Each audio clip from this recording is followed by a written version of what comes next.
The world's largest sea traffic jam is unfolding at the Panama Canal. Over 150 cargo ships are waiting to pass through this engineering marvel. Each ship is willing to pay $400,000, but authorities are still not permitting passage.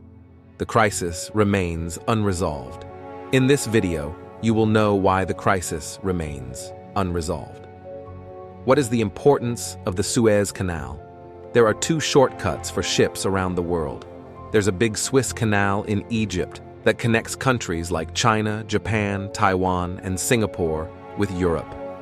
Similarly, if ships from those countries need to go to East America or East Canada, or if they need to travel from Europe to West America, another shortcut is used. The Panama Canal, located precisely at this point in Central America. There are about 50,000 cargo ships in the world, and 70% of them use these two shortcuts. If anything happens to these two vital passages, the Suez and Panama Canals, it would inevitably lead to a situation the world has already glimpsed, as seen when the Ever Given ship blocked the entire Suez Canal in 2021. The canal was closed for 6 days. If something similar occurs in the future, ships will have to circumnavigate the long way, which will take more time and increase fuel costs. This additional expense and usage will ultimately be borne by us, the global community. To utilize these shortcuts, shipping companies pay heavy toll taxes to the canal authorities and must also contend with their regulations. What other innovative solutions could we explore to ensure efficient global shipping without relying solely on these two critical canals? How does canal usage impact shipping routes? Let's assume a ship from the United Kingdom in Europe needs to go to San Francisco in West America. Now, this ship has two ways to reach its destination. Here, they're all sitting about the bottom of South America, passing through the North Atlantic Ocean. They will cross the Cape of Good Hope, enter the Pacific Ocean, and go to San Francisco. This makes the total distance more than 25,000 kilometers, which includes a straight distance of more than 25,000 kilometers. 28 days and less than $80 million of fuel will be required in this whole trip. It's not just the shipping company's time that's wasted. $32 million will also be spent on fuel costs. Another route is directly from the United Kingdom to the Caribbean Sea using the Panama Canal shortcut, straight to the Pacific Ocean and then directly to the Caribbean Sea, San Francisco. Initially, where a distance of 25,000 kilometers had to be traveled, using the Panama Canal has significantly reduced this distance. It's only 14,000 kilometers left, meaning they will save 44% from the original route. Only 0.5% of you have charted the elite route and joined the subscribers squad, making it less crowded than a ghost town. So, why not navigate your way to the party? Hit that subscribe button like it's your compass guiding you on a ship's journey. And don't forget to share your chosen routes in the comments section. Let's make this journey together, one subscriber at a time. What is the economic impact of using the Panama Canal? The Panama Canal shipping companies save about half in fuel costs, which amounts to $14 million.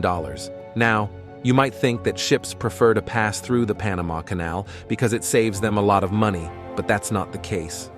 Now, the toll tax for a ship passing through the Panama Canal is close to $400,000, but sometimes the rate goes up to $8 to $10 million. And then the ships happily pay this amount. The biggest advantage of using canals is the saving of time. If ships take an extra 15 to 20 days on the same route, time is money, and it's this time that the shipping company is safe by paying a certain amount. Ships pass through the Panama Canal, then it's required they have to line up, whether it's 5 or 10, or even put up with the whims of the canal authorities.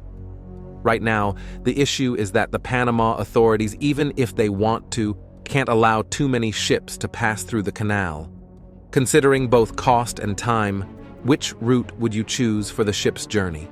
Suggest your routes in the comment section. What is the economic impact of using the Panama Canal?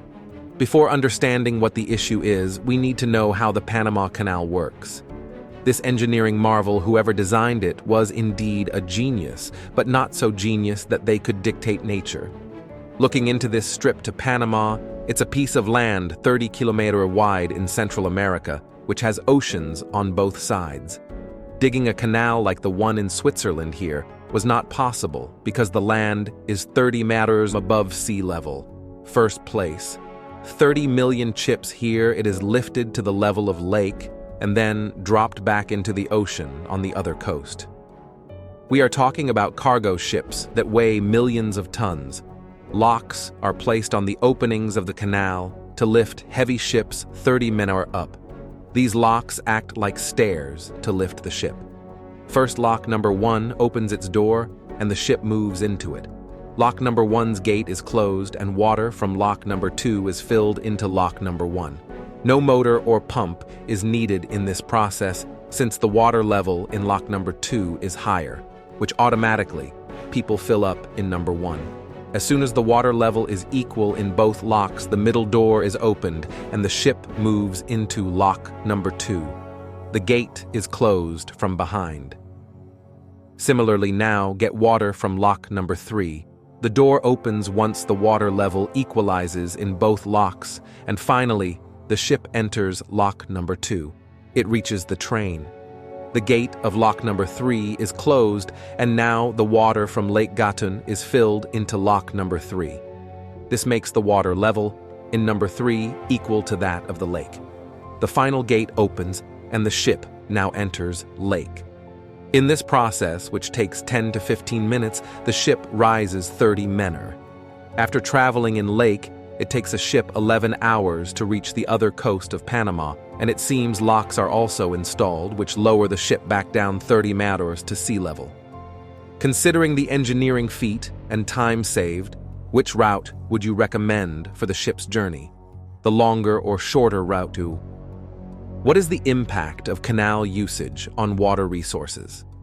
It's worth noting that water from Lake Gatun is used in both processes, whether raising or lowering the ships.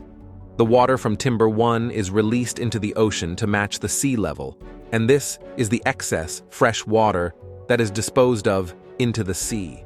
Lake Gatun's water operates the locks of the Panama Canal and also serves as drinking water for the local population here.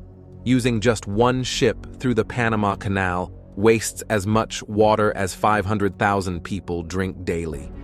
Every day, 38 ships pass through the Panama Canal, meaning it's the waterway for 190 million people in just one day. It is then discharged into the sea. Lake Gatun is a very large lake, roughly the size of an average city. The water from rain flows from the nearby mountains and accumulates in Lake Gatun, which compensates for the water loss caused by ships. 10 years ago, when the Panama Canal was built, it wasn't in anyone's wildest dreams that Lake Gatun's water levels might fall due to lack of rainwater. What will happen then? This issue has now become a major concern for the Panamanian government. This crisis is becoming more severe each time, and this time the situation is so severe that there was no rainfall here last year in 2023, and the weather department has forecasted no rains for 2024 as well. A prediction of less rainfall has been made considering this. How can we address this water crisis and ensure the sustainability of the Panama Canal? Share your thoughts in the comments section. How is Panama addressing the canal's impact? In light of the challenges posed by the Panama Canal's impact on both income and water availability, the government has initiated crucial measures to address this delicate balance. By reducing the daily passage of ships from 38 to 18, they aim to alleviate the strain on the canal and conserve precious water resources. However, this reduction in ship traffic also necessitates careful cargo management. Ships are now loaded strategically, with fewer containers to minimize water wastage. Despite the difficulties, Panama remains committed to finding a sustainable solution that ensures both economic prosperity and access to clean drinking water for its people. We'll like and share with people. Thank you very much for your loving comments. See you in the next wonderful strips.